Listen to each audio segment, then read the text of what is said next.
Okay,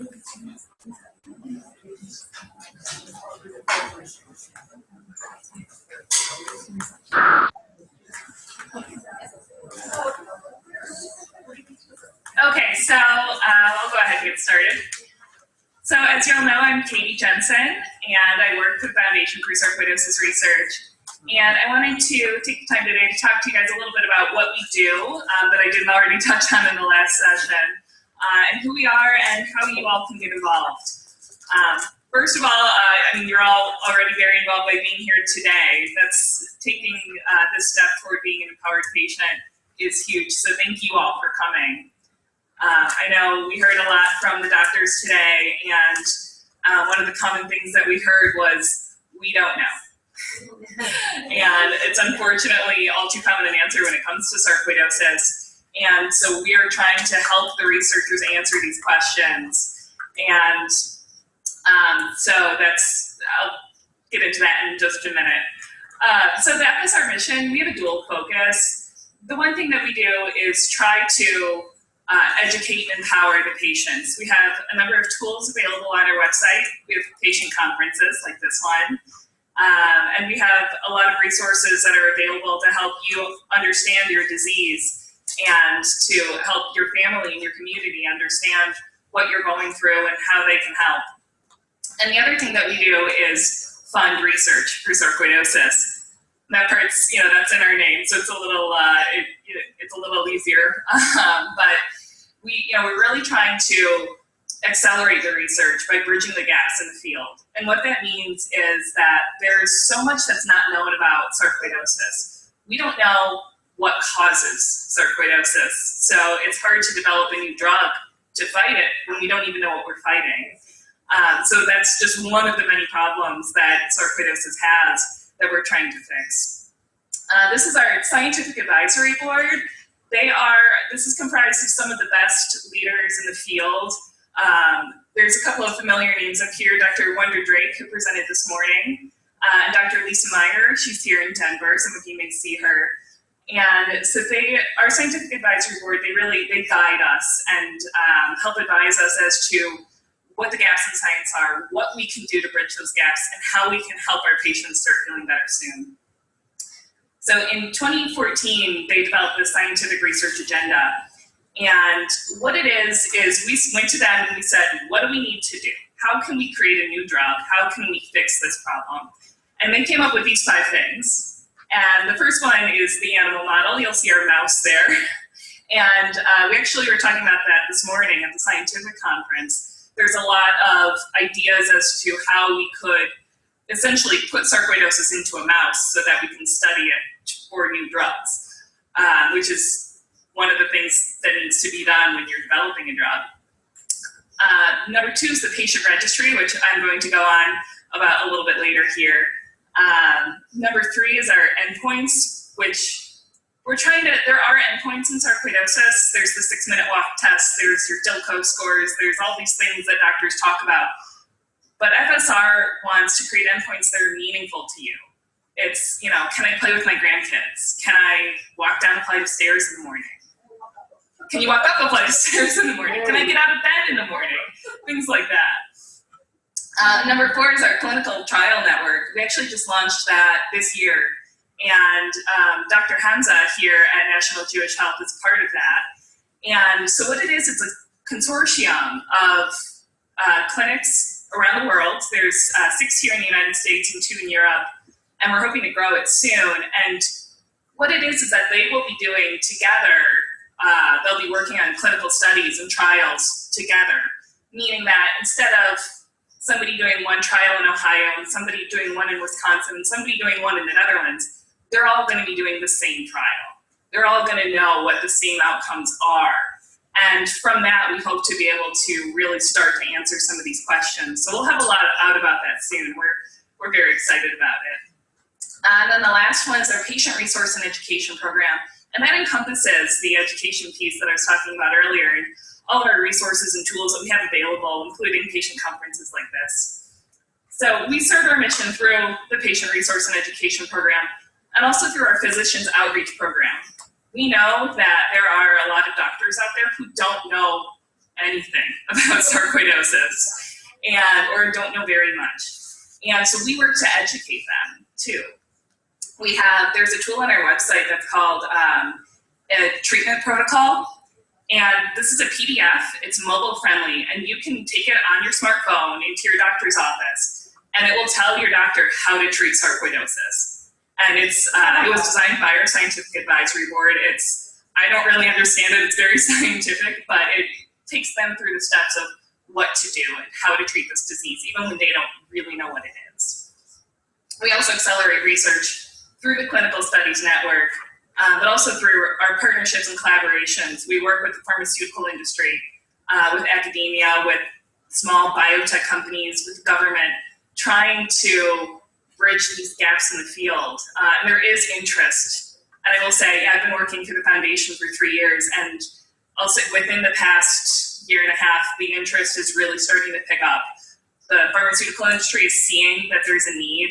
They're seeing all of you patients desperate for answers, and they're starting to get into sarcoidosis. And the NIH, we met with them a couple weeks ago. They know you guys are here. They know you're hurting, and we're working on making greater strides with them as well. So the sarcoidosis patient registry, this is, I can't overstate this enough. This is one of our greatest assets. And can I see a show of hands? How many of you have heard of the patient registry before today? Very good. And how many of you are already enrolled in the patient registry? Thank you. So thank you very much for already enrolling. And for those of you who haven't, I can talk a little bit about the need for enrollment, what you can do. And for those of you that have, I'll talk about what that means. So the sarcoidosis patient registry, we call it FSR SARC. It's the Sarcoidosis Advanced Registry for Cures. We love acronyms. So it was launched in November 2014 in compliance with HIPAA and IRB. It's all completely secure. Your information will never be shared. It's de-identified immediately. And it's something that you can do to really change the face of research. You can go home tonight with 20 minutes and an internet connection and be a part of research. By inputting your data into the patient registry, you can tell these doctors up here what you told them today. You can tell them your stories. You can tell them, that what your symptoms are, what drugs you're taking, that your grandfather had sarcoidosis, that where you grew up, what kind of jobs you've had. All of these stories that we hear can turn into data. And when they're data, the researchers can use them to start answering these questions so that we won't hear, we don't know, quite so often anymore. The registry is also longitudinal. And so what that means is for those of you that have already registered, you can go back in at any time and update your information. If you're on a new drug or a different dose of your drug, if you have new symptoms, you can put that information in at any point, and we highly encourage you to do so. This is the landing page for the registry, which you can get to from our website. We have a series of tutorial videos on there. You can see Dr. Dan Culver's down at the bottom. He does an introduction video. And there's a series of videos that actually I'm in, and I will walk you through the steps of registering. So the purposes of the registry, once we have this data, what do we do with it, right? So we'll turn it over to the researchers and the physicians, some of the researchers that were on the panel today that are interested in just expanding the knowledge base and understanding what is this disease and how does it affect people? How is it changing your life? And it's also for clinicians, for some of them that don't know as much about sarcoidosis, they can go and learn about what other patients are experiencing. So this is a slide. This is what some of the data shows. And it's all confidential and not at all official. But you can see, for instance, this is a slide of, I know it's a little hard to read, but this is, what medications are you currently taking? And you can see that prednisone is at the top of the list. But there's also inhaled steroids are common. And we also see down at the bottom, there's a lot of other medications that aren't even listed here. which means that there are a lot of people that are trying new and different drugs. And so it's data like this that will really help us begin to answer some of these questions. So what we need is the patients. We need you guys to go home and sign up for the registry. If you have already signed up for the registry, go home and update your information if it's changed. And please tell all of your sarcoidosis friends about it. If you're on Inspire or Facebook or Twitter, as much as you can, encourage the community around you to also be engaged, because the more people we have in the registry, the more data we're going to have, and the better that data is going to be, and the more we're going to be able to answer these questions that none of us know the answers to. So it's available on our website at stopsarcoidosis.org. The tutorial videos are there as well, and you can always give us a call or an email at the office. We're happy to help, even if it's something as simple as, help, I forgot my password, or phone, yes. The phone, but for the office is what? It's 312-341-0500. Thank you. You're welcome. And that's in some of that information in your packets as well here. Well, you guys already know the answer to this question, but so I'll open it up. Are there any questions that any of you have about the registry, about what we're doing with the data, or about FSR? Yes. I think Tamia's coming with a microphone. Or if you can shout. She's coming.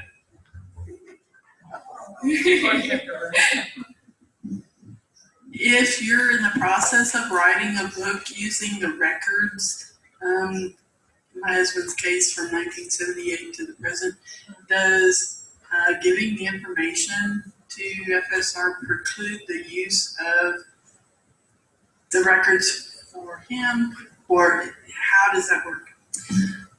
That's a great question. The information that you put into the registry is immediately de-identified.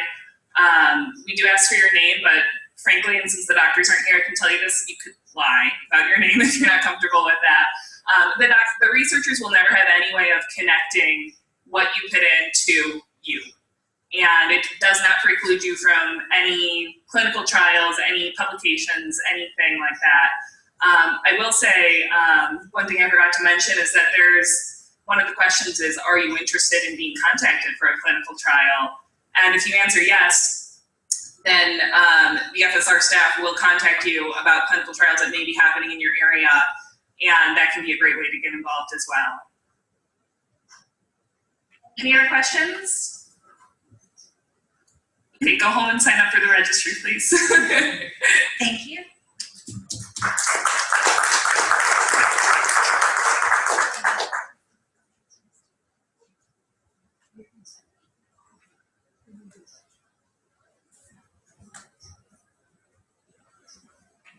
Okay, so we have a slight schedule change.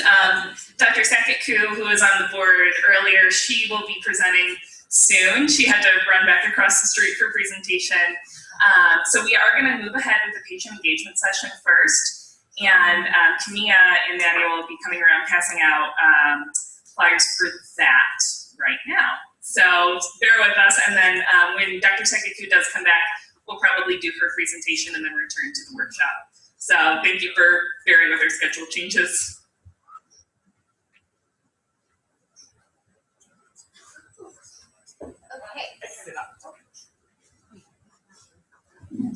Okay, so you should have a piece of paper that says Patient Engagement Workshop. It looks a little bit like this. It has the FSR logo on the very front. We passed out 2 things during that 5-minute break, so you may or may not have seen us. Please sit down.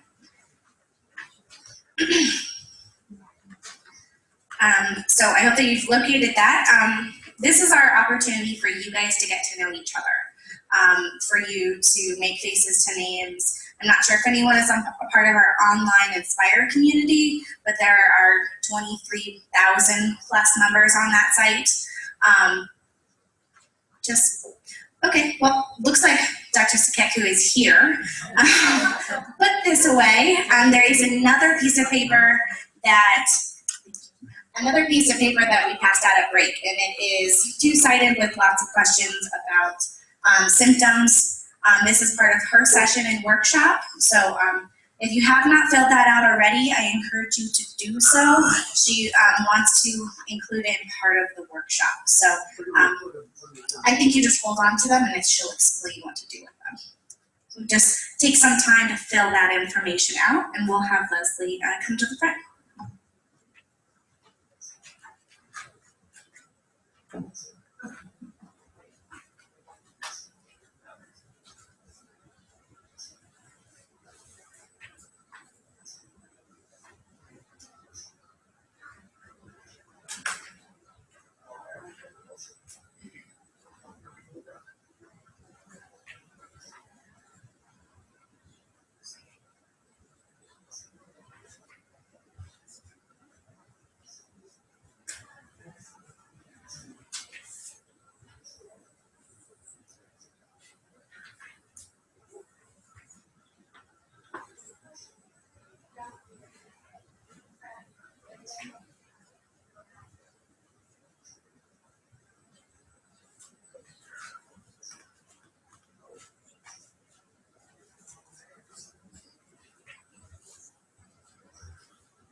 Okay.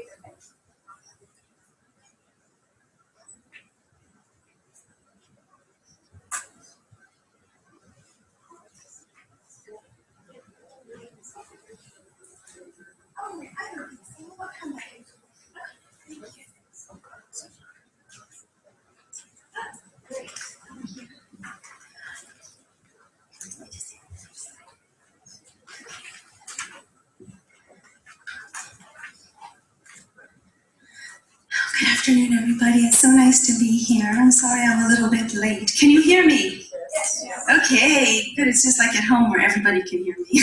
Okay. So it's wonderful to be here, and this is an amazing event to see so many people and their families convened together to understand and to share their experiences about having this condition. And my role today is to introduce some concepts related to wellness and evidence-based concepts related to wellness. And so what I'd like everybody to do is, if everyone can hear me okay, I'd like you just to relax. Did everyone have a chance to fill out the questionnaire? Okay, so the idea of this questionnaire is so we can understand the desire and the potential benefits of this kind of work on a daily basis for patients in self-management and to increase their quality of life and increase their ability in function, whether it's mental function or physical function. So your filling out the questionnaire is going to be of great help to us. So if everybody's finished their questionnaire, I just want you to relax. I want you to put your pens down, please. And I want you to allow yourself to be comfortable. And just allow your feet to touch the floor. Yes, allow your legs to be uncrossed, but at the same time, allow yourself to sit upright. Your hands can be in your lap, so your elbows kind of naturally have a nice little bend to them. And I just want everybody to either allow your eyes to soften to either closed or to looking at an unfocused gaze in front of you.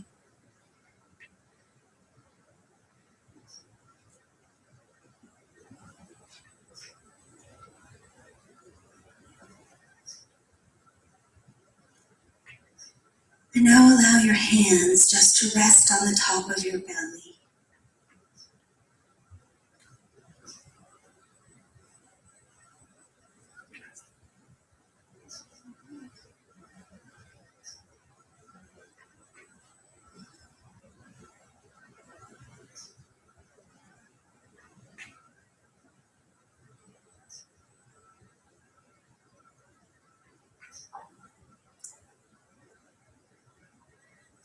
You may notice how the sensation of your hand changes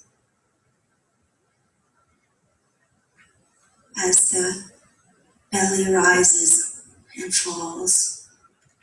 Allow yourself to notice how the sensation in your hand changes as your body breathes in and breathes out.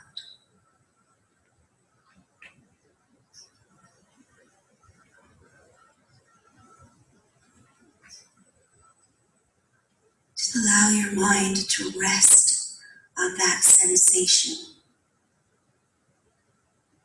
The sensation of your belly meeting your hand and falling away from your hand.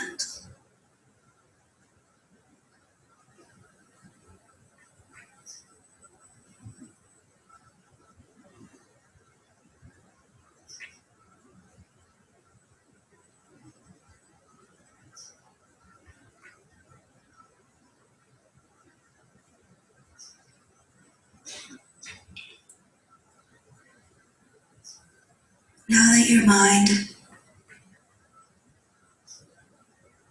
notice another sensation in your body that changes as your breath moves in and your breath moves out. You can continue feeling your hand, or you might experience the difference in sensation as your belly stretches, maybe as your back stretches and falls back down to its relaxed state. Or you might notice that there's a little more pressure into the chair when you breathe in, and then a little less pressure when you breathe out. Allow your mind to stay with whatever sensation.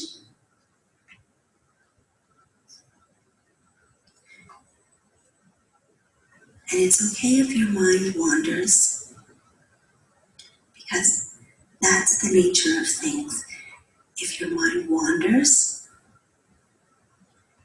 you just invite your mind to gently come back and rest on that sensation again.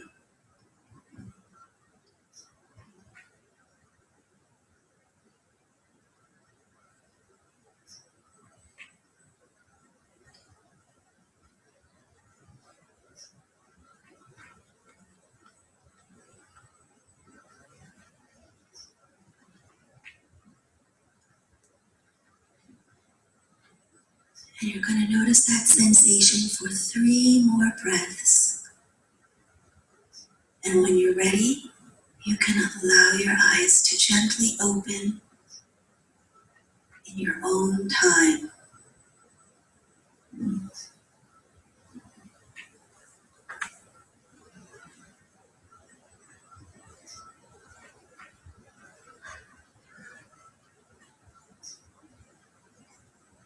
Did anyone have anything they wanted to share, positive or negative? All is welcome. Anything you noticed? I heard something back here. I'm sorry? It's cold! Oh gosh, did you guys just have a break? Yes. Okay. It's cold. We don't have any. Unfortunately, it's built-in regulated. Okay. You know what I'm going to recommend? Are you comfortable to stand and move around? Just stand and move around as you need to warm up. We can raise the blinds if that would bring in sunlight. Okay. Let's do that. Okay. Anybody else have anything that they wanted to share that they noticed? I'm seeing things. Oh, yes. I'm getting my exercise now. I'm just very relaxed. Is that a good thing? Good. Anybody have anything else that they want to share? Did you have something you wanted to say? Okay. Oh, yes, sir. This woman kept talking and I couldn't sleep. Who's married to this guy?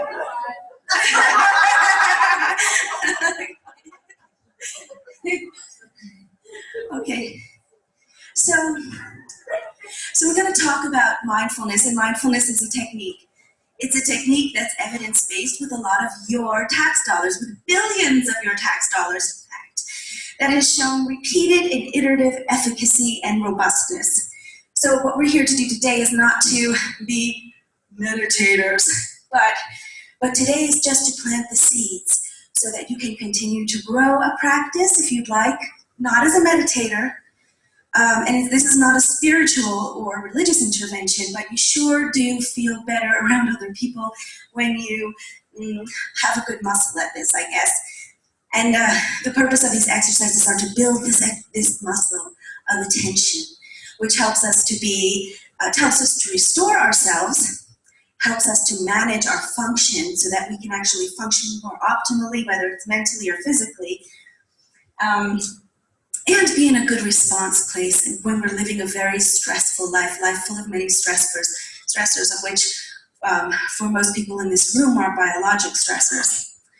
And this is a life and survival skill, and I teach this to medical students, I teach this to healthcare professionals because we have evidence that not just teaching this to our patients, but our own practice of these techniques improves our care for patients, improves our ability to work with others, and makes us more productive because we think better, we remember better, and we're in a more relaxed state so that we can make really grounded responses to troublesome issues and challenges. So having said that, this is not about meditation. The best way to move forward with this, though, is just to carve 7 minutes of your day where you just sit and breathe. 7 minutes. 7 minutes. How many commercials is that? And how many commercials are you going to watch all day long, right? Okay. So these techniques, again, are not so that you're a meditator, but so that you have a skill that's your anchor. It's your on-the-spot anchor for challenges and difficulties and just feeling better. So what we just did just now was the basic construct, which was the body, the marriage of the body and the breath. And so it's not about, when I started doing this, I would strangle my breath and I'd get all tense and I'd overly watch my breath. And so that's the reason for, I found this method where I can put my hand on my belly and I'm just feeling something else other than trying to manipulate my breath. But this is about your attention and the attention on the sensations in your body that your breath is creating. And the point is to allow your attention to sustain there without distraction. But we will be distracted because we're human, and that's where the muscle and the juice and the juicy bits and the deliciousness of this practice is when we're not paying attention, and how kindly we invite ourselves back to allow our attention to fall on the sensations of our body. So we say if you get distracted, which you will, which I do all the time, you calmly return your attention to the breath and start again. And so this is our little cycle paradigm. And everyone, there are handouts that Kimya and Nadia have placed in your folders. Okay. So I'm going to go very quickly because unfortunately we don't have time. But what I want to assure you of is the robust evidence that is involved in mindfulness technique. It started in the 60s with Dr. Benson at Harvard, and we looked at heart rate variability, and there was a lot of evidence there. And subsequently, there was 5 decades of research, hence the mention of of billions of your taxpayers' dollars going to going to evaluate this? And so from those rudimentary testing, we moved on as time moved on and we had these wonderful, elegant instruments to detect brain function and immunogenetics, we were able to see that not only were these techniques instrumental in modulating one's cardiovascular responses, but there was also changes in what we call the functional MRIs, and that showed increased use of areas where we want increased use for decision making, for cognitive skills, and less so in areas that presented more challenges in the day that were really just meant for like flight and fight types of scenarios. And in an everyday life, activation of those places can cause a lot of disruption. And then we also looked at genetics, and we looked at molecular and neuroimmunologic studies, and we noticed that that mindfulness training and people who practice meditation, they were able to protect the size of their genetic material, which actually decreases as we age. It's really fascinating work, and there's so much more coming out every day. So my talk is outdated because this is a booming field, and it's again well funded. So there's change in the brain function. There's actually change in the structure of the brain. So we know that folks who do mindfulness training, they actually increase the density of neurons in the brain in areas where we want them increased. And in terms of function, even after 90 minutes of training for novices, we've noticed that on functional MRI, there's beneficial or patterns of what correlate to beneficial changes.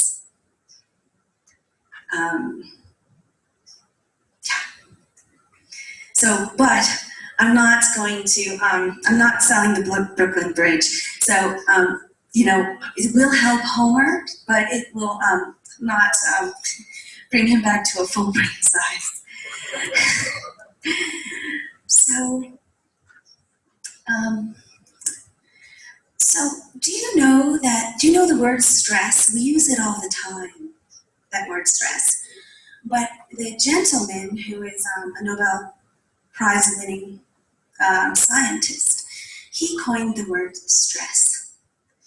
And he had a tremendous uphill battle gaining acceptance of this word. And now we use it all the time. And now we notice its implication in disease and its disease exacerbation.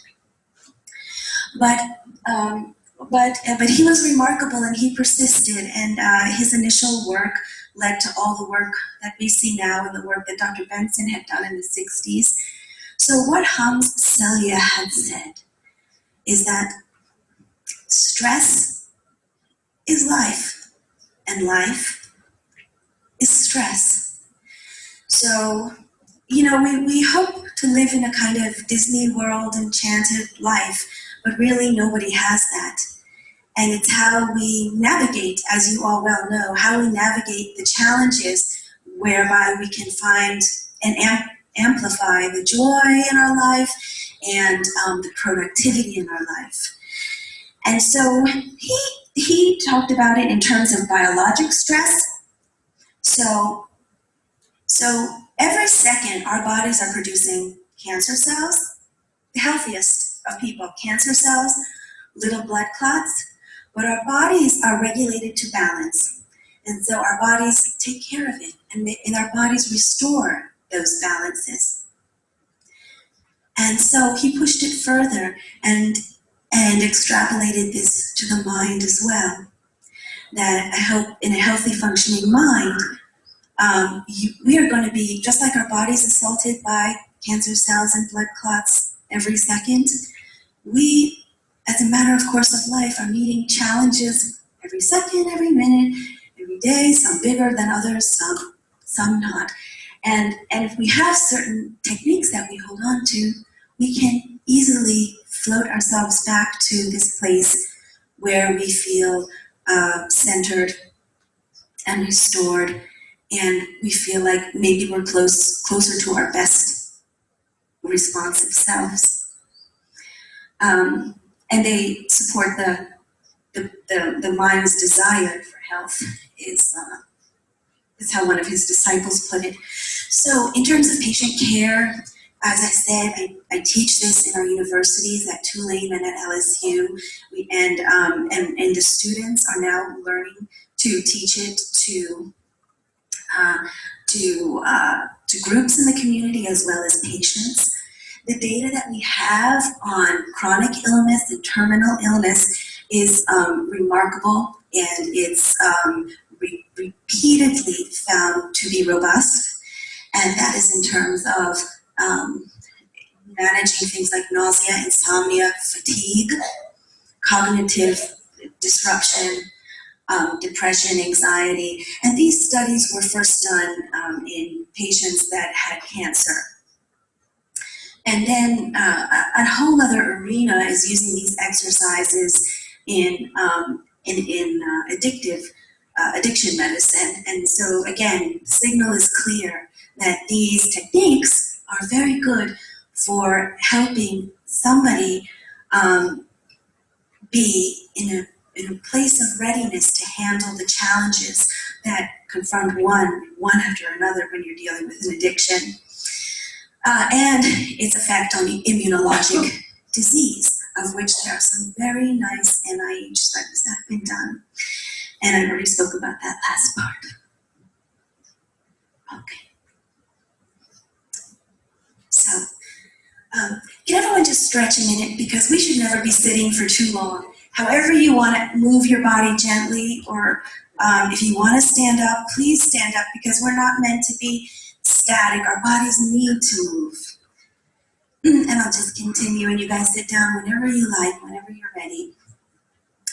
So how can I do this stuff in my day? I'm a busy person, and I'm not feeling good all the time, and it's hard to find the motivation.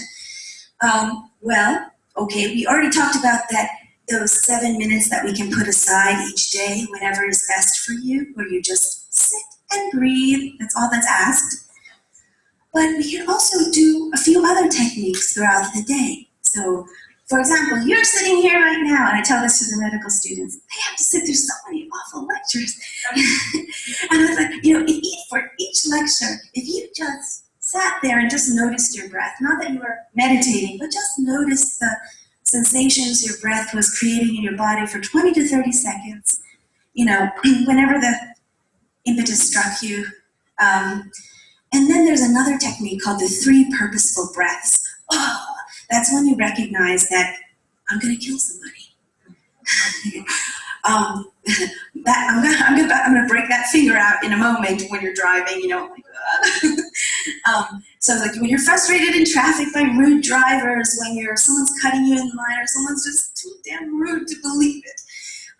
Or when you're test taking, or you're about to have a doctor's appointment and you want to make sure you've said everything you want to say.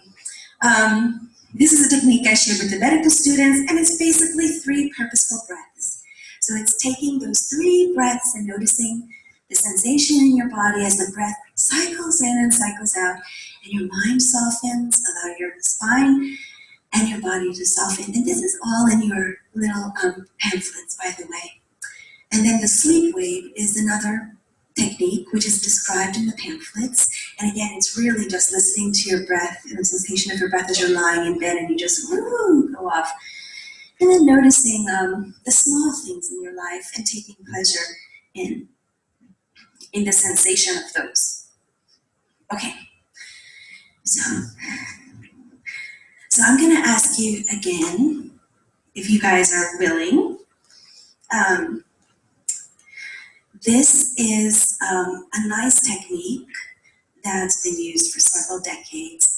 And again, I'm going to ask you just to relax your legs and allow the bottom of your feet to spread on the floor with your legs comfortably bent. and your arms just relaxing in your lap. And then just allow your eyes to soften to either closed or fuzzy vision gaze in front of you, just soft.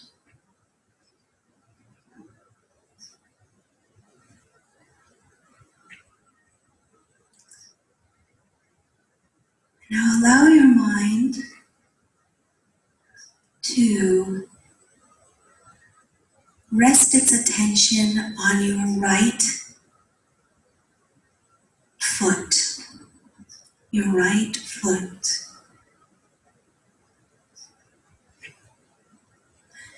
Notice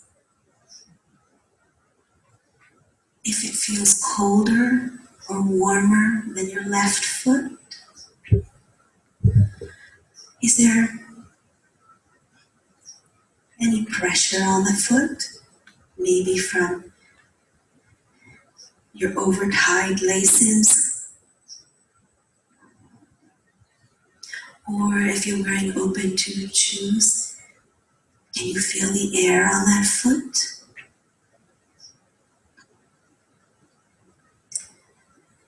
Now allow that foot to gently tense, almost imperceptibly so nobody can see, but you can feel it's wanting to tense. Tense, tense, tense, tense, tense, and relax. And let it just go soft.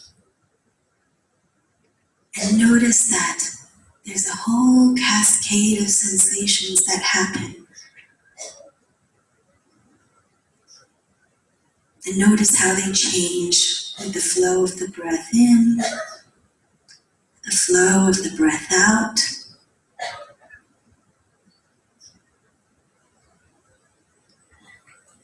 And now allow your mind to rest upon your left foot.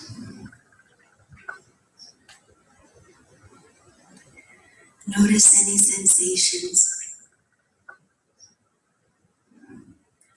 where your foot is making contact with your shoe.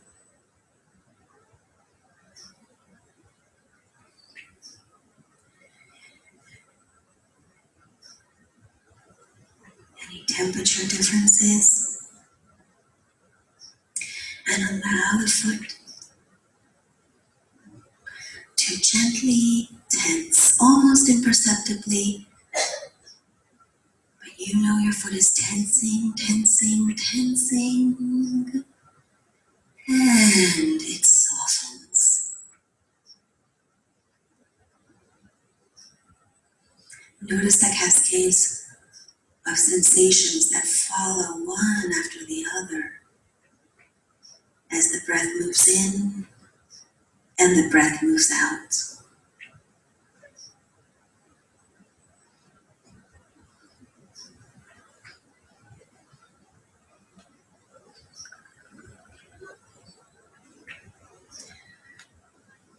Now allow your mind to rest upon your right thigh.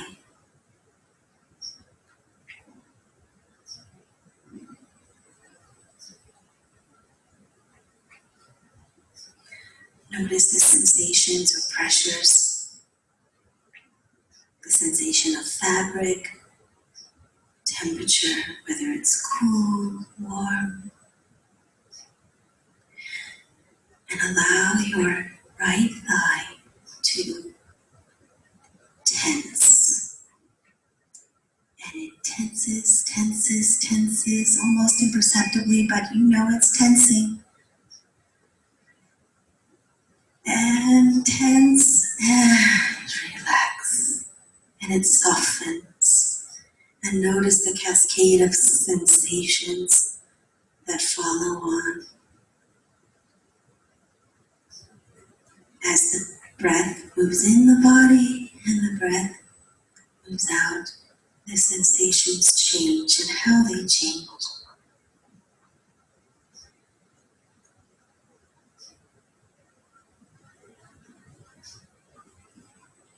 And now allow your mind to rest upon your left thigh. Notice the difference in sensation between your right thigh.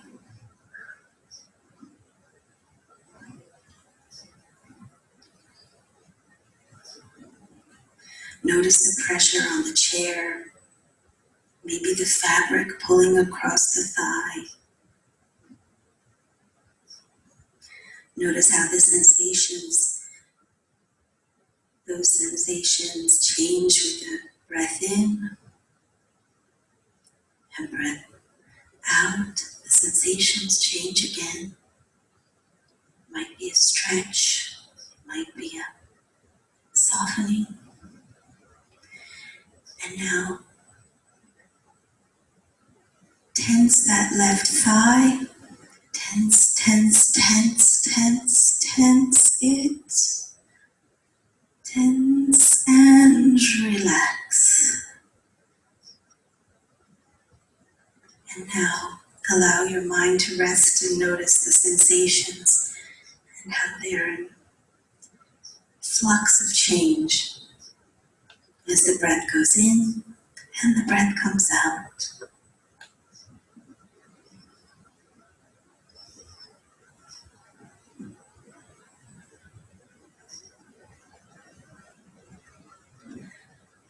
Now I'd like you to allow your mind to fall upon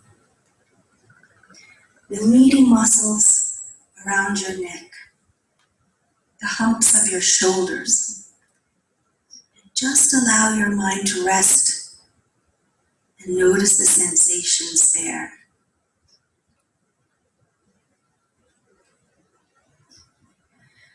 Notice how the sensations in that area change with the breath in,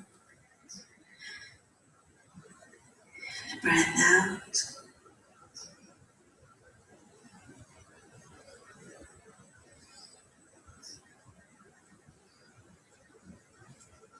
Is there a stretch? Is there a release in that area? And now allow that area to tense, the muscles there to tense, tense, tense, tense, tense, and relax. And now allow your mind to notice the change in the sensations that are occurring there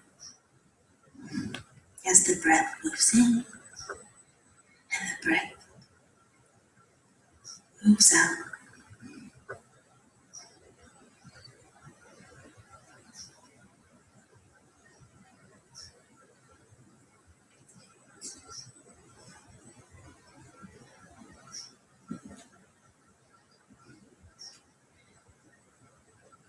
Now, take any sensation that you find pleasurable in your body that changes with your breath moving in, moving out. Whether it's the stretch across your belly, or it's the shoulder muscles, or it's your bottom pressing in the chair, whatever it is. Notice, take 3 breaths to notice that sensation as it changes with the breath moving in and the breath moving out.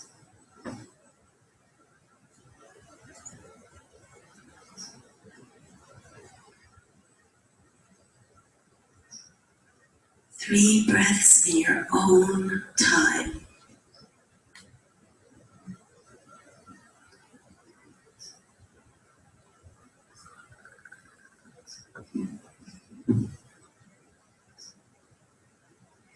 And when you're ready, in your own time, you can gently open your eyes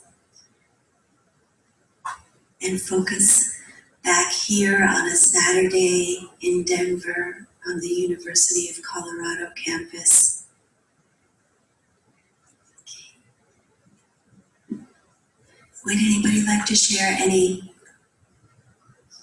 comments, anything you noticed, negative or positive, it's all good and it's all welcome. Anybody have anything they want to say? We kept you awake, sir, right? Oh no, he's sleeping now. Okay. Does anybody have anything they want to share? It was very restful. I could feel my heart rate slowing. Sorry, it just said it was very restful. I could feel my heart rate slowing and just kind of relaxing. Anybody else? That's a negative thing. Negative. Come on down. I know I should meditate.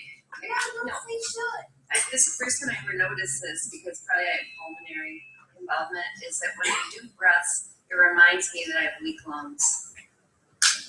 I mean, it does. I think it makes me think of it. I don't know. It just makes me think, like, it takes you back into that spot. Oh, yeah, I have to do this if I have issues. And then I can trace. Yeah, a little bit. Yeah, I just wondered if that's normal. That's interesting, and it's not the first time that I heard this, that doing these exercises, even though it's not taxing somebody that has pulmonary problems, it makes them feel more conspicuous in the fact that they do have pulmonary problems. And somebody that I work with that does have pulmonary fibrosis says that, you know, she's made peace with that over time, and, you know, ultimately it's been beneficial for her. But I can see where it would be an intrusive thought and a worrisome thought. Is that right? I think it's a good thing to do. Yes. Yes. Yes. Yes, ma'am. So I only see a couple of other people here bring oxygen, but for me, when I use my oxygen on demand, I don't always feel like I get enough help, but I use the demand because it lasts longer. And I found that with this, I was able to focus on that sound, that puff, and actually use all of that came in, whereas sometimes when I'm running around and rushing around, I don't let it help me. So that was beneficial. So Miss Debbie has really pretty much just described how the mechanism of these techniques in terms of symptoms and in terms of utilizing things that help us function better. And so you kind of take your mind down a few pegs, and therefore you're able to optimize the resources that you have. And that holds true for the data that was, all that data that was generated for cancer treatment related symptoms. Somebody else with something to say. I've got you right here. Awesome. I have pain in my shoulders and neck, chronic pain. Yes. And when I was taking the 3 breaths, the pain went away. But it came back. But it did come back, yes, yes. And so that is very interesting, and that really is congruent to what Ms. Debbie was saying here, and why this is effective in pain to a certain degree in the moment. And so that's why it's so important. I think that the way we've modified the technique is so important. So it's not that you're a meditator, it's that we are able to use these techniques on the spot as we need. And the better we get at these, the more available they are to us. Do you think this is something that you might continue to do, the 3 purposeful breaths, in order to? Oh, absolutely. Absolutely. Because there's a physical benefit and there's an emotional benefit as well. Yes. Yeah. Thank you. Anybody else? Okay. 3 purposeful breaths. Okay.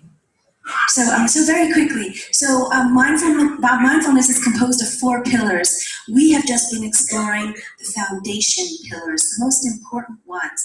And if we talk about nothing else, that's just fine, because these are the most valuable seeds.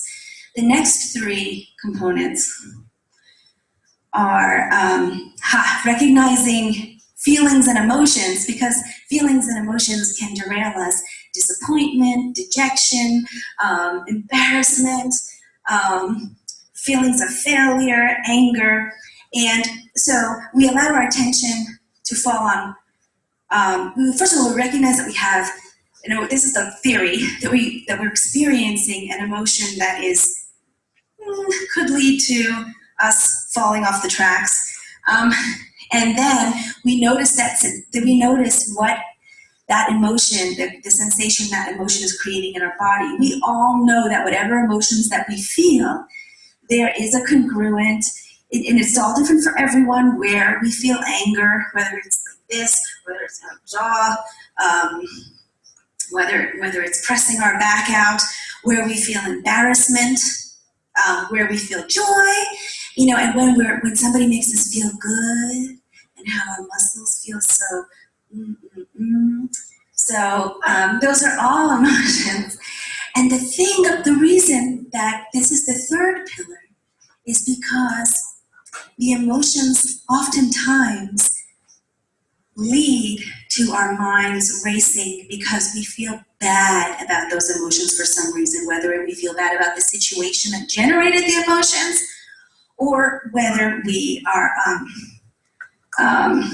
feeling embarrassed. So then what we do is our minds start to race, and we start to be mean to ourselves, and we justify ourselves. We try to rewrite the past in our mind. We put so much effort, or we judge ourselves. But what happens is that's fine, but it's not productive, and it's not healthy in terms of us being who we want to be. And so that is the next three pillars, and anyone can learn more about that. There's millions of books out there. So, and then you use the breath in the body, but you recognize the sensations. Oh, you might notice, my mind is racing. Why is my mind doing that? Why am I feeling so out of sorts? Like, oh yes, I remember. My superior said something that I think they don't think I'm working hard enough.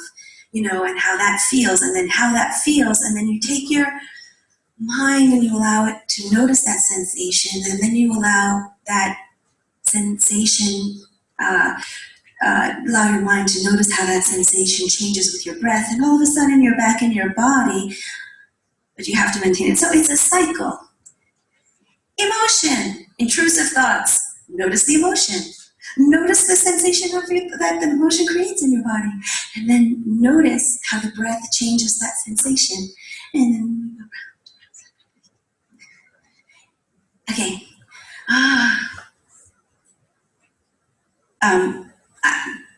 Do we have time to speak a little more?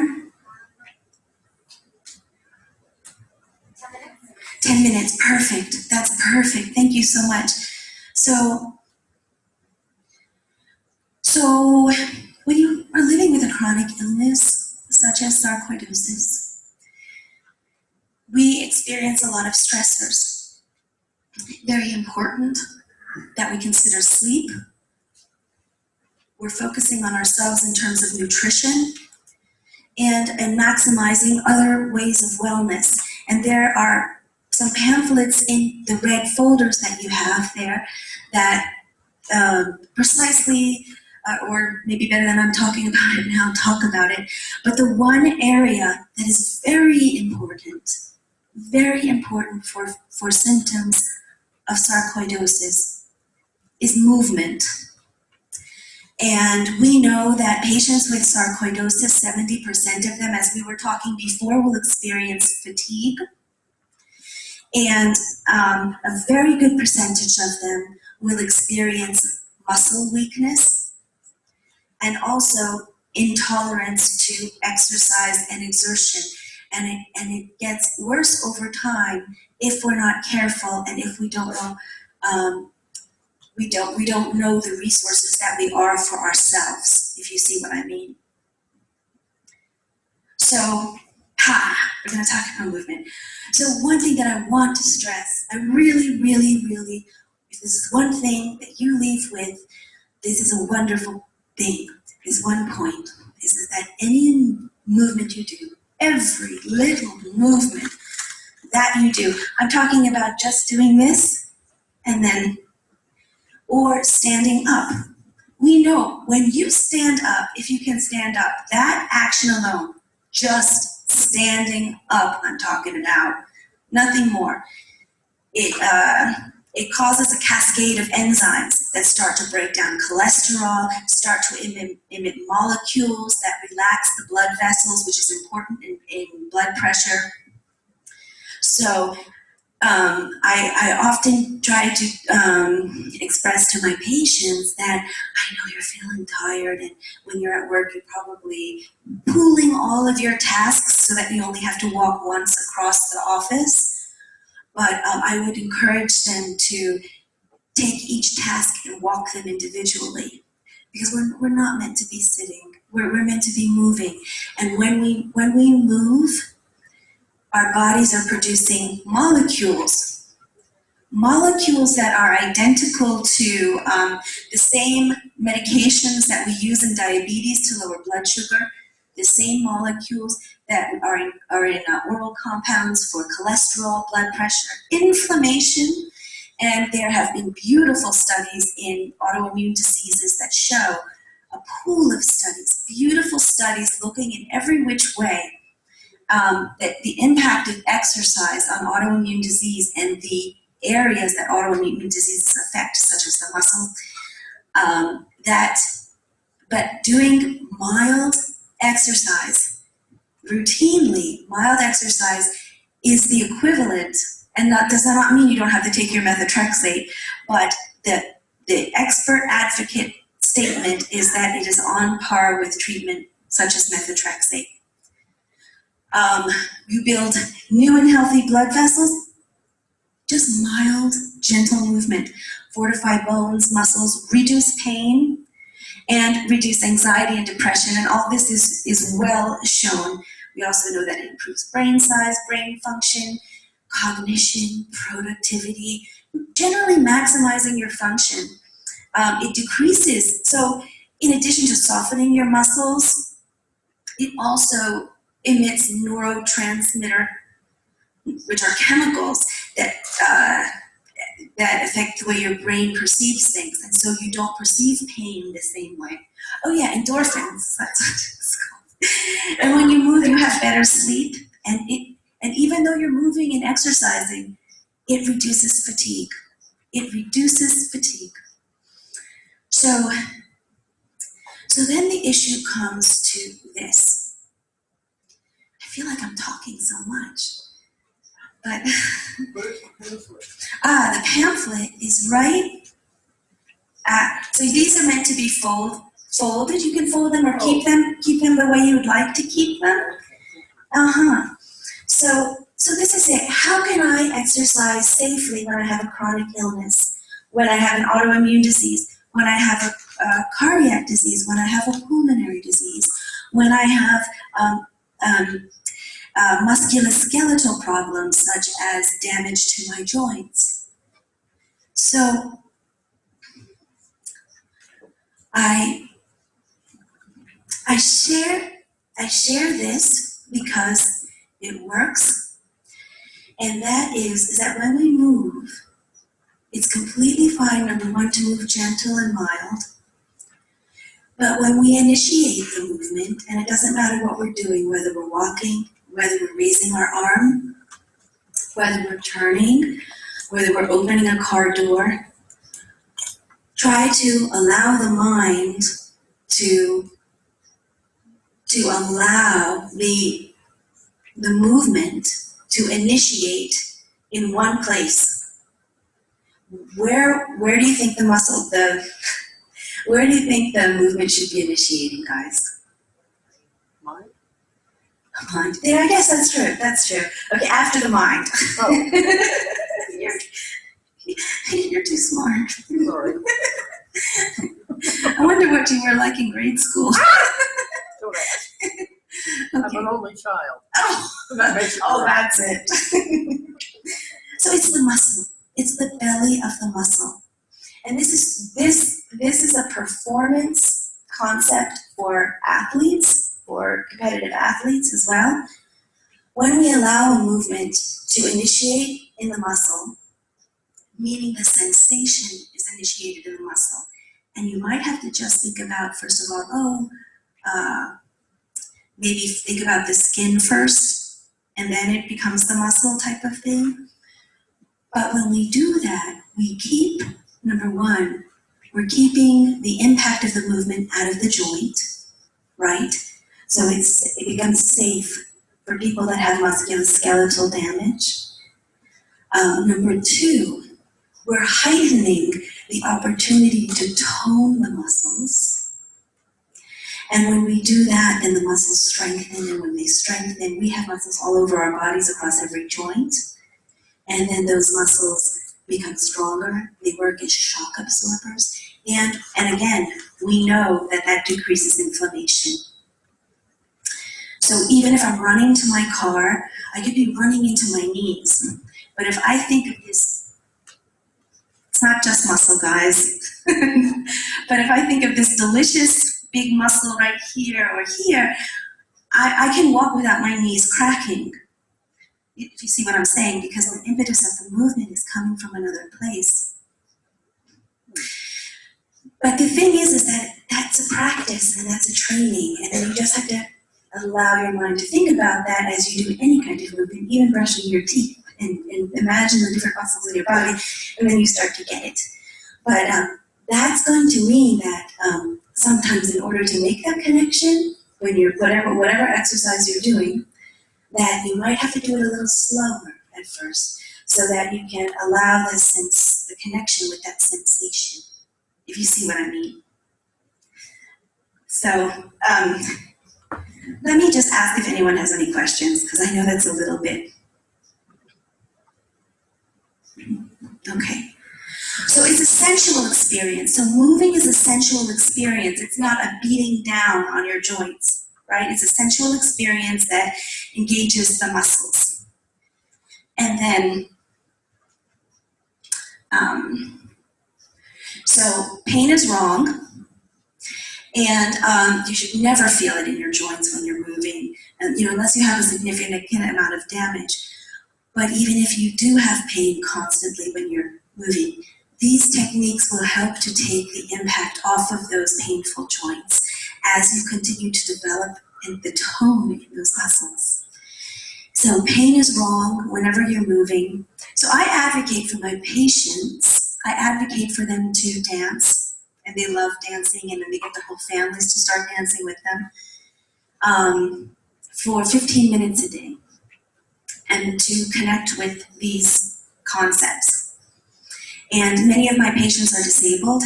Most of them have cardiopulmonary disease. So it's always about what we were just doing in mindfulness, listening to our bodies, right? So pain is wrong. And if you need to move in a chair because you can't easily walk or it's too painful to walk, moving in a chair, it's fine, it's perfect. One thing I'd have you remember, though, is that it's important to allow your upper body to move sometimes, and then your lower body to move sometimes, and to let your body, let your muscles, just like a massage. It's just like a massage. So you allow that sensation, if you are doing dancing, or if you're running, or if you're walking, or if you're cycling, you can allow that sensation to shift to different muscles. I think I've said everything I wanted to say. Oh yes, the one last thing, and then more questions, please. So what is healthy? Because folks want to be cardiovascularly healthy. If when you're moving, you begin to notice that your heart rate gets a little more rapid, but it's not uncomfortable. If it gets uncomfortable, then you need to take it down a peg. If you break out with a little glisten of sweat, then you're there, and everybody's at a different level. So as one continues to move and to incorporate exercise, that threshold of when you're getting that little bead of sweat or your heart rate racing is going to improve over time, and that's a given for everybody.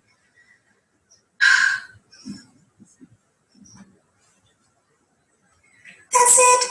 Move at your healthy, safe pace. And then you notice these things when you're doing housework, when you're walking with ease, and learn to take your time to do things. And because I know when you have a chronic illness, sometimes you feel bad because things take you longer to do, or you can't do some of the things that you used to do. Any comments about that? Yes, ma'am.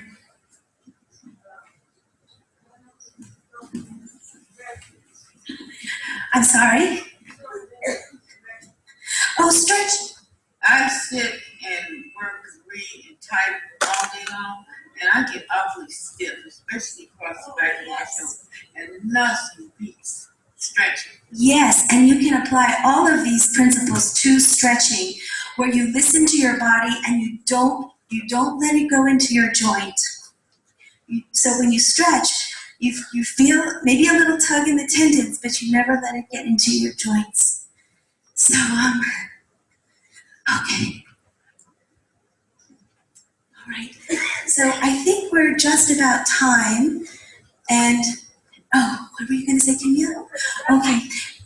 Would everybody like to just take 3 quiet breaths, however you want to take it? Just to assume the position you already know. And 3 quiet, softening breaths in your own time.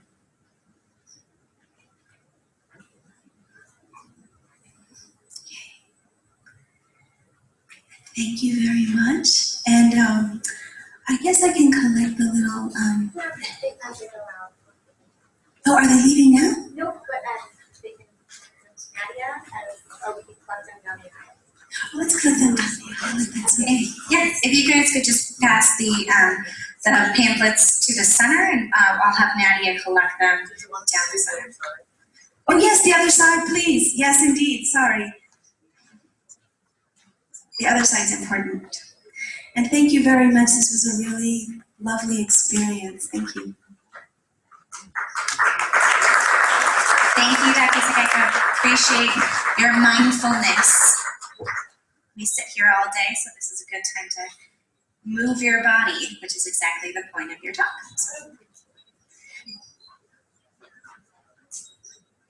I appreciate all those who've spent all day with us. We have another session. It's only about 25 minutes long. We started it just before Dr. Sakeko came in, and it was this patient engagement workshop. You'll see it with the FSR logo on it. So the purpose of this workshop is to get you guys to know each other, and for us as the organization to understand the needs of the patient. So I can hope that you guys can get in groups of 4 to 5, either turn around, there's people behind you, or your whole row is hopefully still here. Let's take a moment, if some people can just maybe turn around, or if there's larger groups needed or smaller, that's fine. So let's take a moment to make our groups.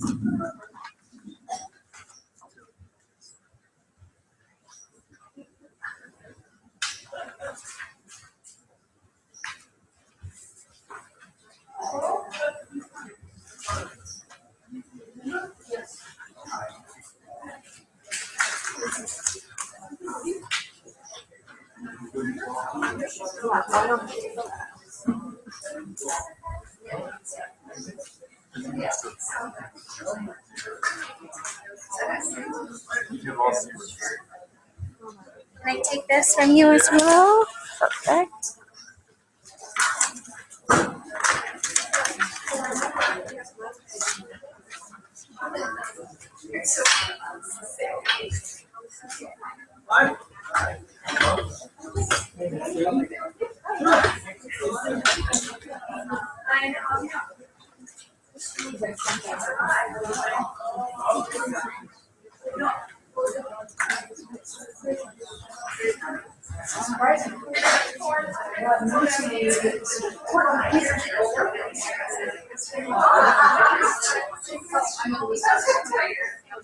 Okay, so I hope that you guys are in your groups at this time. So I hope that one of you guys can assign a note taker and another person is assigned as the presenter. As the presenter, that means that you will share what your group has chosen to write down. So there are a set of 5 questions. These 5 questions range from the biggest misconception about sarcoidosis is question number 1. Number 2 is, what is the one worst symptom that you've had to endure with sarcoidosis? The third is, what is the one thing you wish your doctor could answer/understand? Number 4 is, what resource or support have you found to be the most helpful in dealing with your disease? And number 5, what is the one thing you wish your family, friends, and general public could understand about sarcoidosis? So no need to answer all 5 questions. You can answer all 5 questions, but we're going to present on your most impactful answer to these 5 questions. So you can answer all of them and then choose one. Does that make sense? So talk about all the questions with the group, have the note taker write them down, and then choose which one you think is the most impactful. So it can be question number 1, question number 5, and in between. And then we'll just kind of share our answers about that. So feel free to start talking.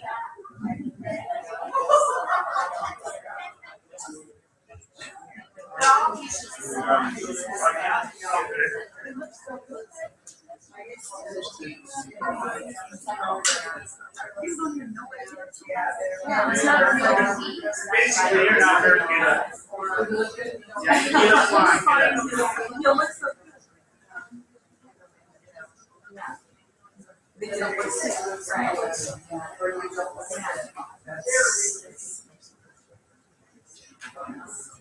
perfect.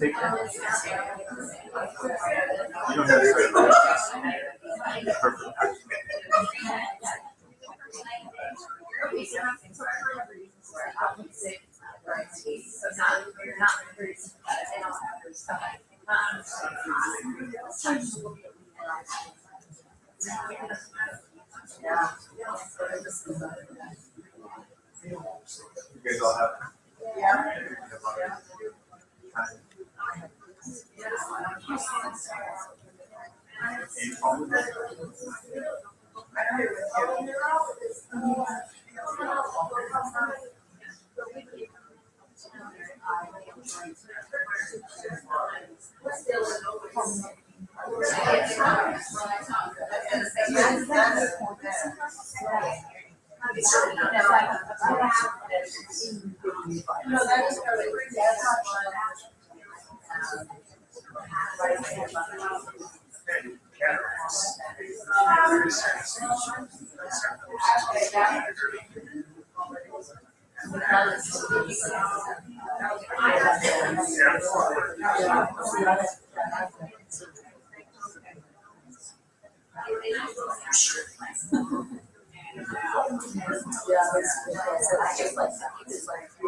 What they found in the last 20 years or something, similar to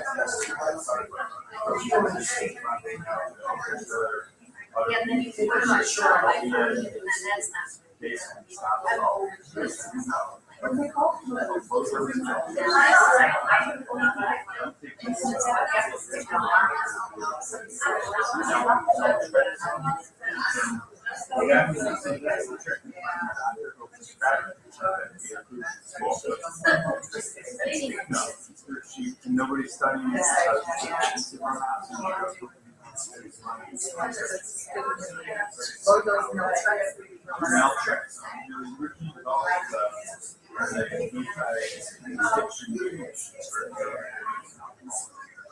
that was a big dose.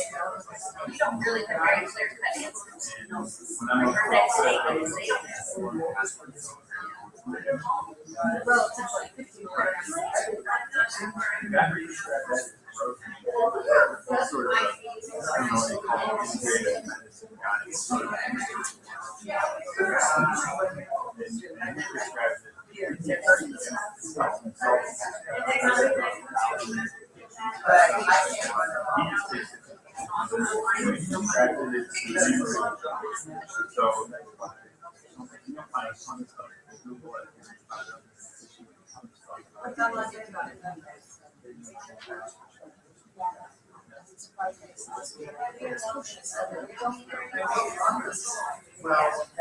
That's the unfortunate part.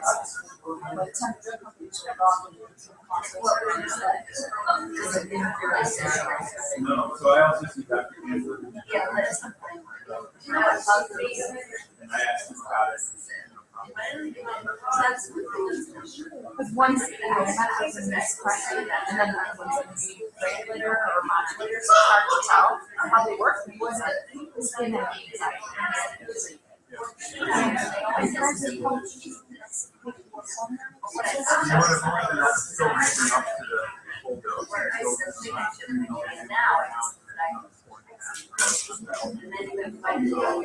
I don't know what, what we're hoping is that they'll make it better and faster. He doesn't seem more. So, as it is right now, it's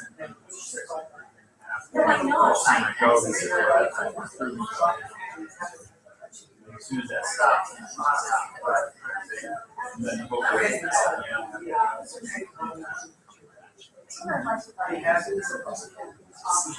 This has been that long. They always say, yeah, they say you talk this on 2 years.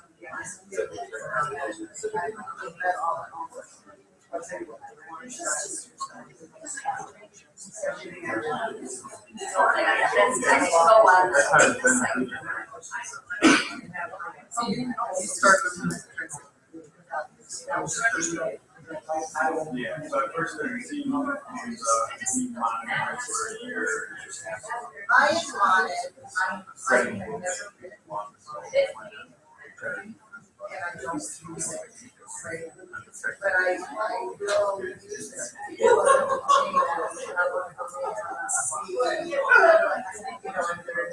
You should look into that. Should I because it did start out as a year, but it just wrong. I think I just started going on it quickly. I went off. One thing I wish you back. I mean, not going off, but not reading everything. Yeah. I'm not, I mean, it's just Maybe your answer would be so much. Yeah.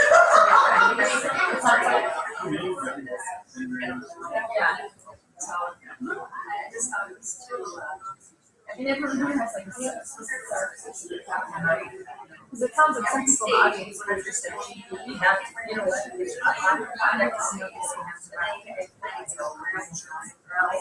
because it's on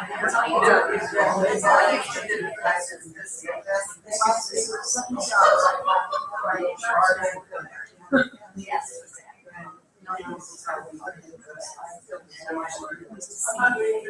So I still hope neurologists, just, Yeah. yeah, there's that, yeah, and they're. So as far as the resources, yeah,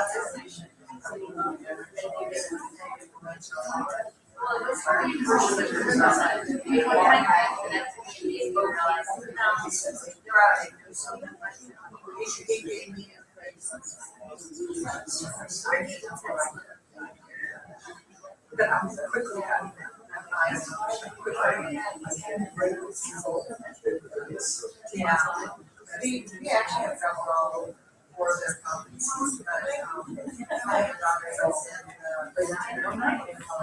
so somebody has to she is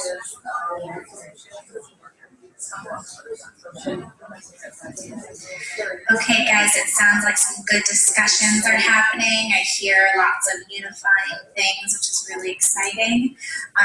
If you guys could take a moment to pick your top two favorite answers to some of the questions. If we have time, we'll go through both 2 questions.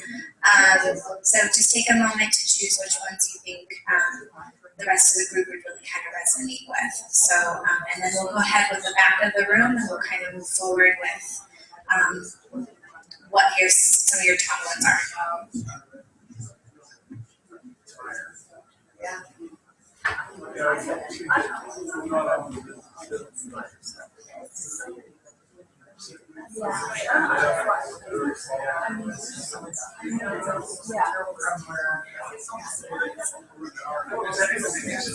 Okay. So, what question did you guys choose?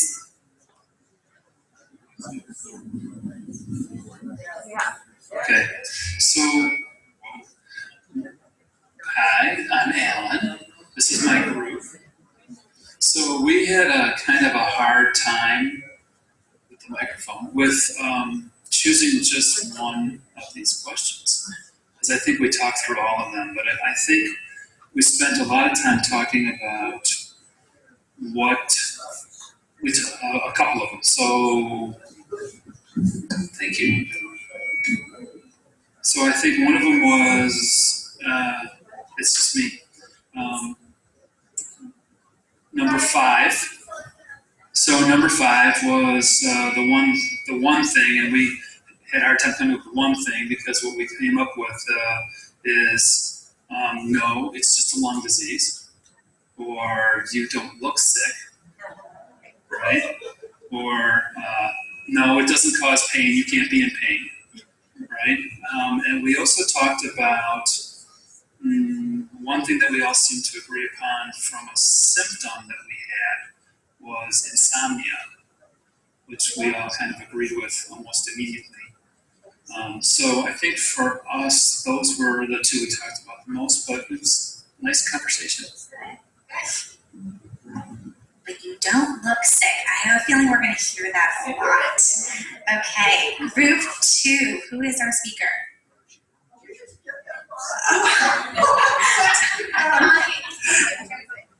Yes, you don't look sick. Friends, family, peers, general public, we kind of talked about that's the difficult part. I found since I've had to use a cane periodically, then people go, oh, are you okay? You know, and ask questions. And so. The other thing we talked about was the one word symptom. And I think Doris kind of summarized it as quality of life. And we really liked that. We talked about fatigue, talked about headaches. That quality of life, I think, kind of summarized everything for us. So otherwise, we just kind of chatted and shared symptoms and doctors. Yes, and it's like, oh, I see that doctor too. I really like him. So that's kind of the two things. I mean, we would agree with, you know, look sick. Symptom is quality of life. I don't think we've ever quantified that as a symptom, but we always have ask, how do we improve your quality of life? And it's really interesting that you thought of that as a symptom, because it really brings a lot of that together. All right, you guys, there are 5 questions, and I think you guys talked about the biggest misconception. So who would like to talk about that from the group? Okay. One of you guys would like to. We kind of talked about everything, but the biggest misconception was that you don't look sick, you don't look like you have a problem, even though you're sitting there trying to catch your breath maybe, or you need to go to the bathroom, or depending on what you do. So, and the type of diagnosis that goes with that. The different time measures that maybe sometimes it takes longer to be diagnosed because they don't know what it is. They get stumped very easily and they have to find a new way to diagnose you or what to figure out. So. I took myself around the city to different kinds of doctors, neurologists and gut doctors and this, because nobody knew what to do with me. And in my 50s, I felt like hell. I knew something was wrong.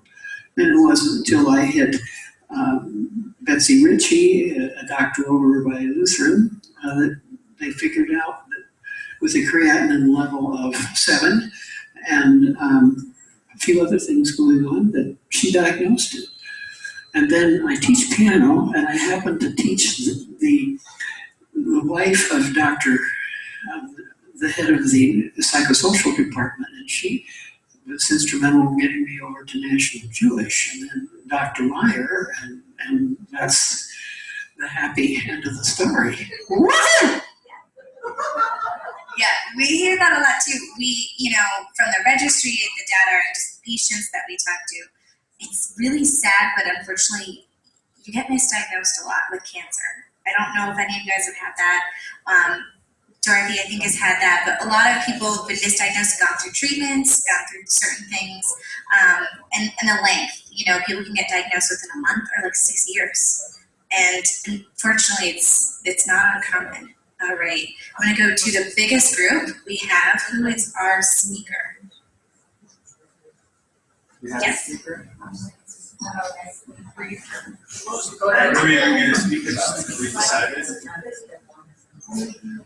We all had different worst symptoms, so we couldn't really agree on one. Fatigue, I think, came up maybe most. Honestly, the thing we talked about, it's not a question, was me telling people they should look into this low-dose naltrexone, and I'm not here to try to plug it, but it's something I think any of you guys who have sarcoidosis should look into.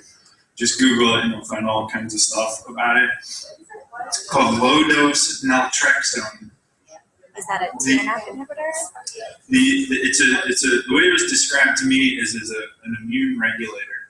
So I'm taking methotrexate right now, and I had a doctor prescribe the low-dose naltrexone to go along with it, and it was okay with my Sarc doc, so I'm taking it. And the idea is once I'm off, the hope is that once I get off the methotrexate, that the LDN will prevent the disease from coming back. And when you get on the internet, you're going to find all kinds of stuff that makes it sound like a miracle drug as far as, you know, other autoimmune diseases, other similar diseases.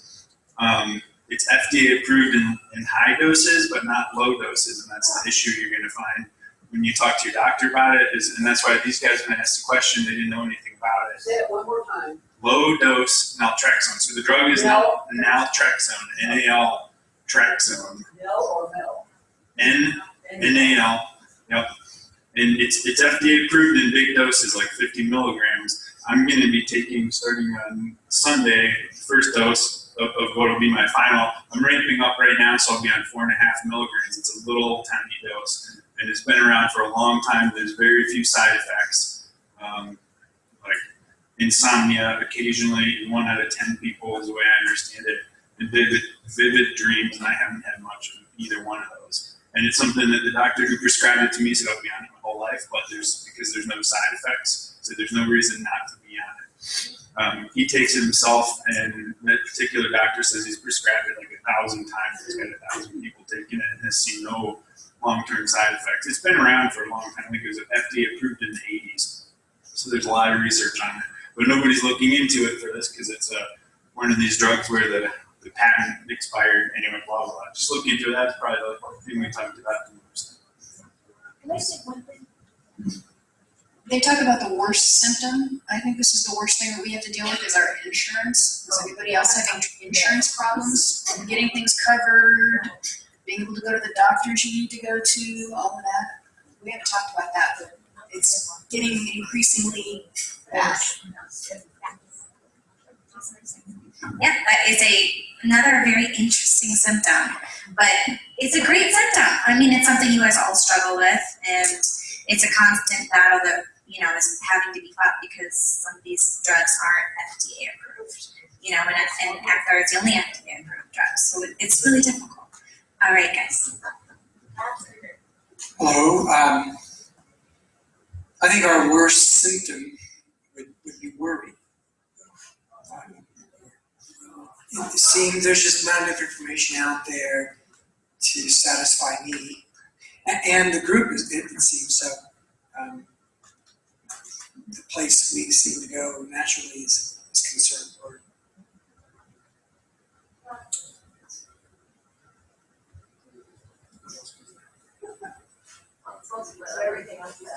Yeah, you guys covered everything else. There's nothing new added really.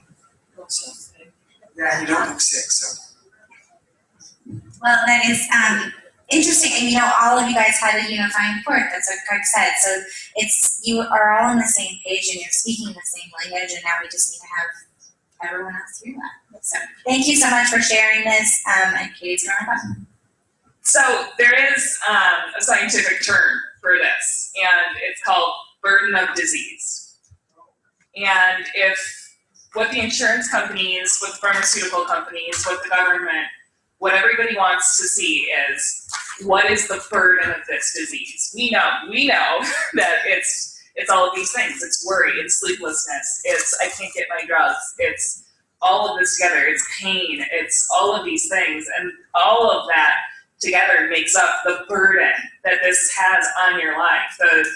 You worry about your kids and worrying about your grandkids, and all of that together is what quantifies this. And I'm going to harp on about the patient registry just one last time, because this gives us a quantifiable way to put all of that into data and to show these companies and these researchers and the government and the insurance world that there is a burden that's affecting you every day. And so even if you already have joined, like I said, please update your information, keep updating it, tell all of your sarcoid friends, tell all of your non-sarcoid friends, you'd be surprised.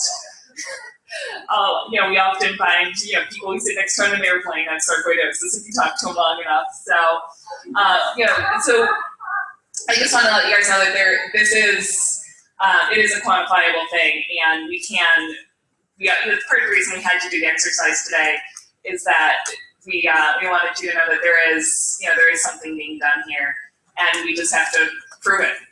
So thank you all so much. Thank you for coming out today, and thank you for taking an active role in your disease. Please complete the survey if you haven't done that already, so that we can keep our patient conferences strong, and let us know your thoughts, and we can turn those in at the front desk or to any one of us. Thank you.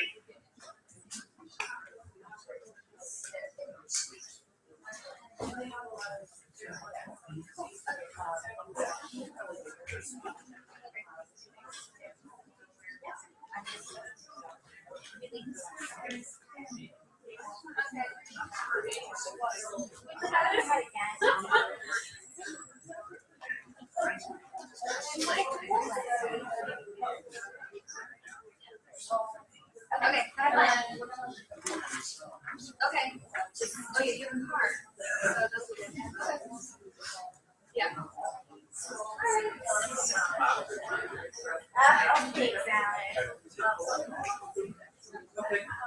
Yeah, you have to see this. So you how is it? Yeah.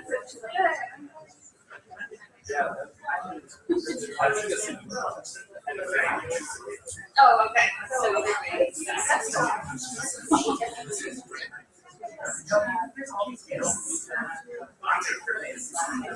I will. Yeah.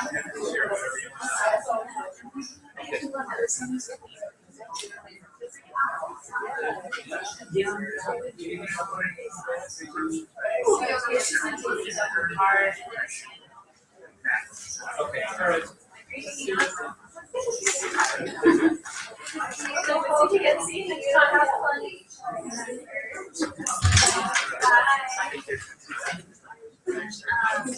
Yeah, so, yeah, we haven't done that. I don't change.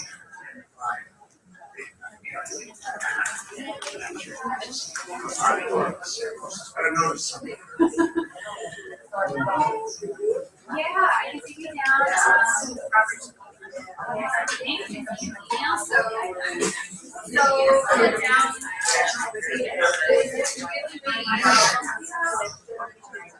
yeah, that would be great. Thanks for your information. Yeah. Yeah. Okay.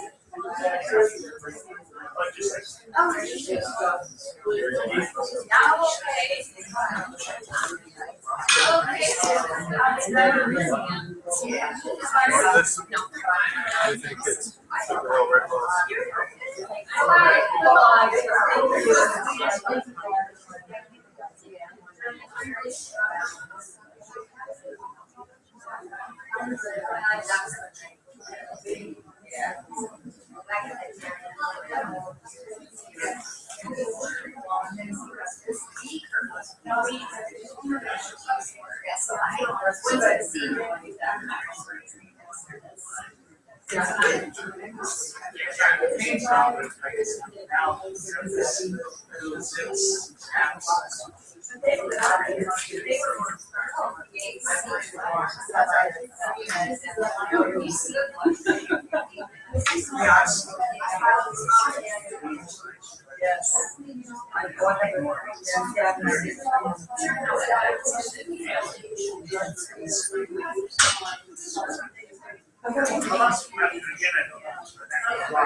I first presented this by right to be well, not knowing that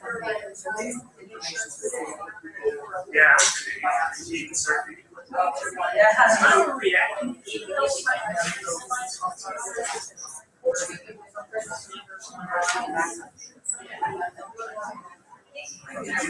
I'm one of those.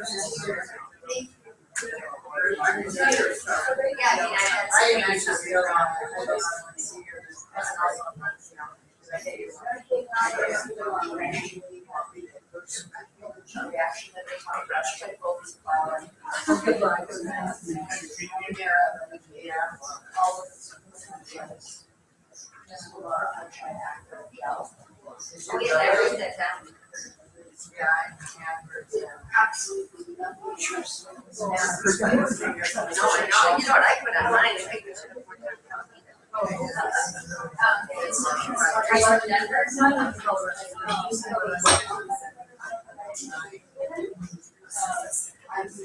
well, yeah, I noticed it because it reminds me that I had it.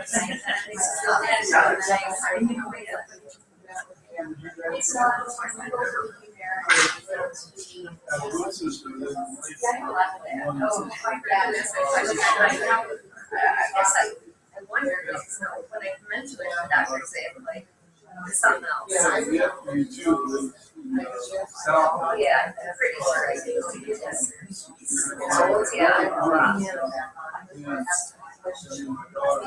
Oh yeah, I call it. Yes, I have that too. I know that feeling exactly. Oh yeah, my brother-in-law's a doctor.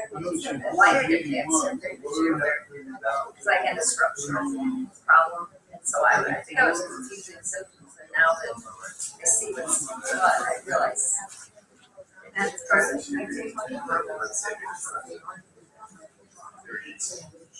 of it. It's nice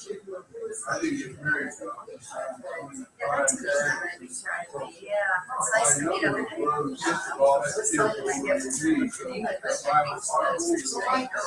And they can cut the lymph nodes out. I have seen them, and then well, I get it then my lymph nodes. Now I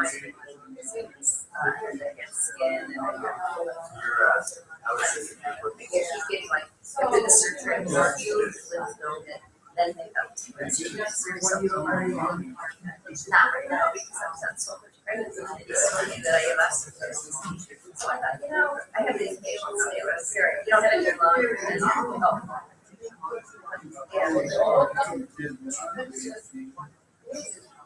Well, that was when mine was my second. That was when I was in my parents. So when mine was too for a long time, so hopefully you will stay with it. Well,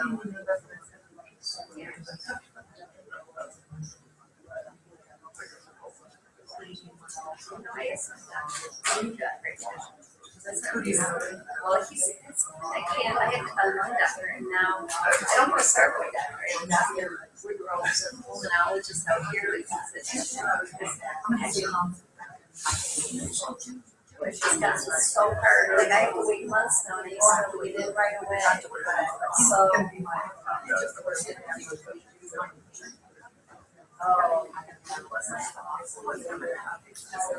just had to change it.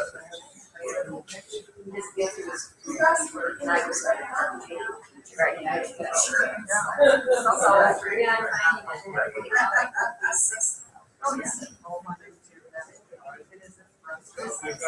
And they just say, oh no, you have doctors live closer. Why not? I heard just people into the different. You know, I tried that. I went last month. But then I run into someone.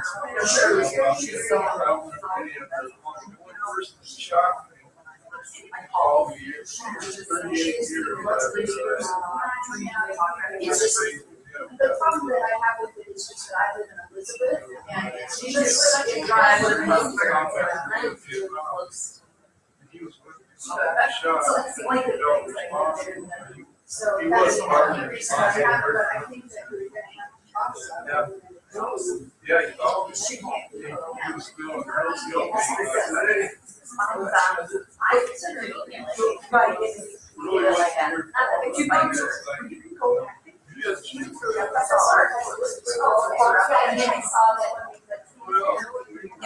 then if you go there, she's on there. I think she'll still do it. company size mission with an ambush 2 days in a row. And just on the second day, we got ambushed. And I know, yeah, some of them are. Oh, I don't want to. I did it personally. That's awesome. Big brush and dikes. Because the biggest thing I would take away from our support group is the distress. The enemy was hiding in boxes in The biggest thing we got from the support group is the distress. green stuff. You couldn't see it. He He volunteered us, but they didn't have a radio, but he volunteered us, we had to go get him out of there. But you, I want to see. Both of us. To say that. So, it has to be a disabling wound. What they do is they. Yeah, sure, right, far worse, and I think that. Makes it probably written, if you got 3 separate, not on the same page, it's like 3 different actions, you know. Yeah, one down in that school hasn't heard yet. Well, I don't know. They might. But they give them a universal oxygen mask and make sure she's breathing worse than me. I'm like, Those are all blood. you know what, they've been great. Well, it took a month. I'll get you there. I'll get you there. I'll get you there. They did, yes, and that's what, well, I stayed at the reason I'm on this insurance. It's Cigna, before I mean, I think. And see, I'm sure a crappy job. I get United, but United. Well, you Yes, I get United, but it's just. But United is starting to turn into that. What's killing them right now is arthritis instead of the other than regular arthritis. I can still jog. Occasionally just Aaron walks me. Arthritis. Not every day. Not every day. So you do really, it's a lot of stress. I don't know. I'm feeling bad. Well, now, It's just hard. we did the whole thing for a while, with our oxygen, and I wonder if that is still that, I still have that wearing it, I wear it. But It's over there on years. I mean, I get. I see feel it. like That's my funny. grandmother and she had bronchitis. We wear it and I need to talk to her, so Yes. nice to meet you guys. I'm so fortunate to have before this. Because, you know, that's, this first year. My doctor never once tested my blood sugar. But then the other My, I had a pretty certain swallows. Yeah, so I was more common for this word around. But I also have a criteria. sometimes you just want to deny it. Say it. Yeah. But I think you know, I started making, I've been doing this. So I can it changes every day. I have my brain for that and all that stuff. So it does, my problem is, you know, what the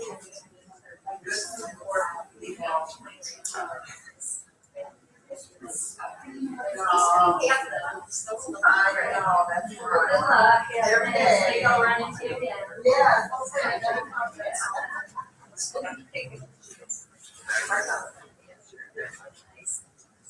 And I hope that's you guys. Yeah, maybe if I see another.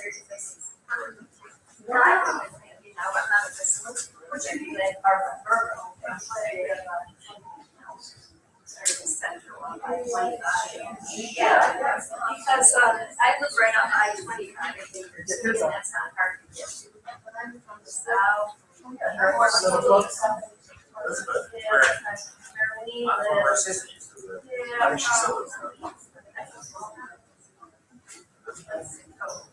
I need my computer there. No, it's not that here. No, this is great, just talking to other people who are using, finding out what they did in their coping mechanisms back. So that's when you go, okay, right, I'm gonna do this. That's the whole thing. Oh, and that's what I talked about earlier. Monday I'll do this something else. Oh my gosh.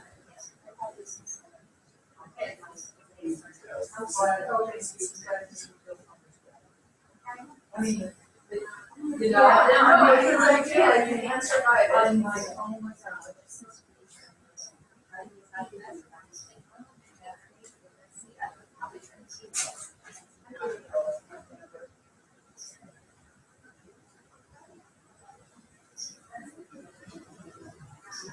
And other things, you know, sarcoidosis go along with it, something else will pop up. Yes, now I need a doctor, I need somebody who knows about that's true, yeah. Those things are. I started out doing the drug study that was specifically for what's the other one? Anyway, at the time, Dr. Fisher, the rheumatologist, was my doctor, Dr. Fisher.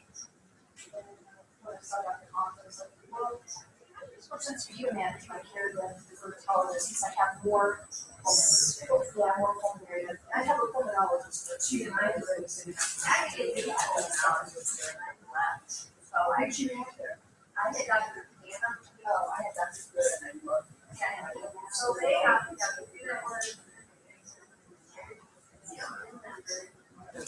and now it's Dr. Woodrow. He's awesome. The thing was, he sent me, he allowed me to go to the rheumatologist there. I haven't even do that for a long time. Okay, so yeah, mine my first lecture. Oh, yes. Oh,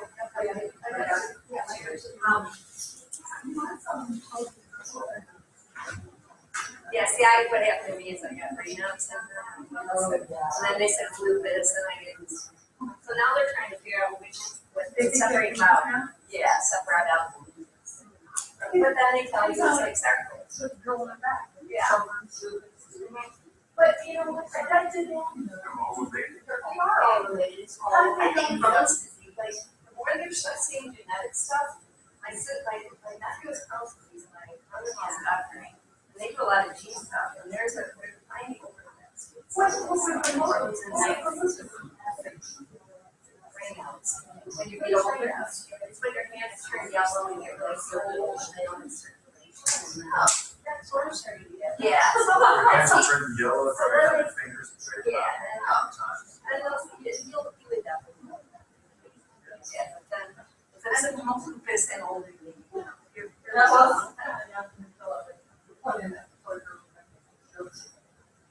I've been tested for that because I just get a salivary gland. Oh, I have cleansed out his drug. But I don't have that. They can buy us. I think it's just. Yeah, no, I mean, I just insisted for you. oh, when they biopsy that, Yeah, oh, they I'm took not out, gonna do that. they took out the wrong. You know, I'm like, let's not, don't touch me, don't touch me. It was so nice to meet you guys. And like, I read it in the New York Times Sunday.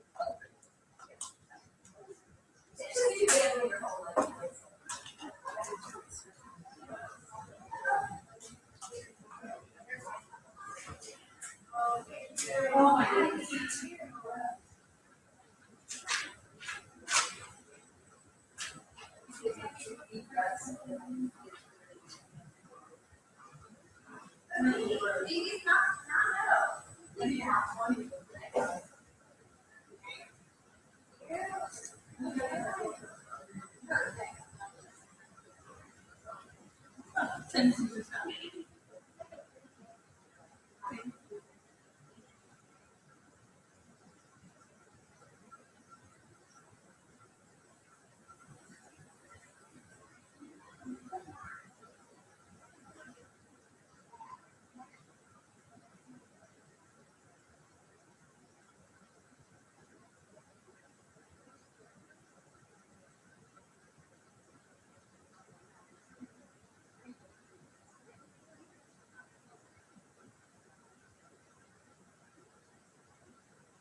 Don't keep any of these papers.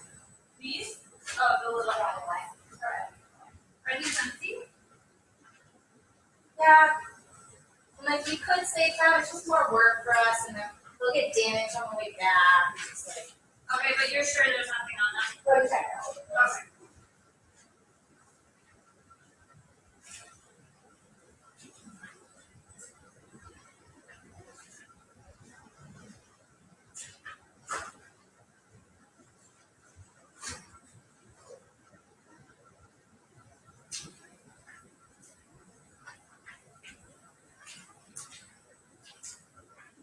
Mr. Water?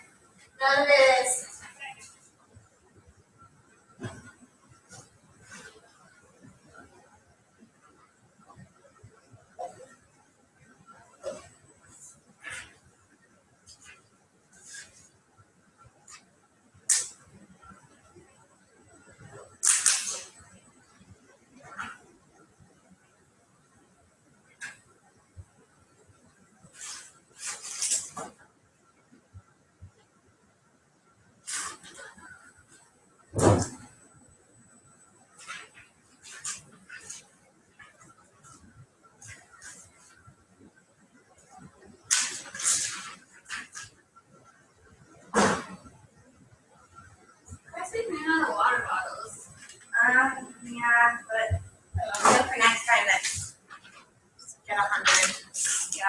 And like, if we have 80 people come and get like 120.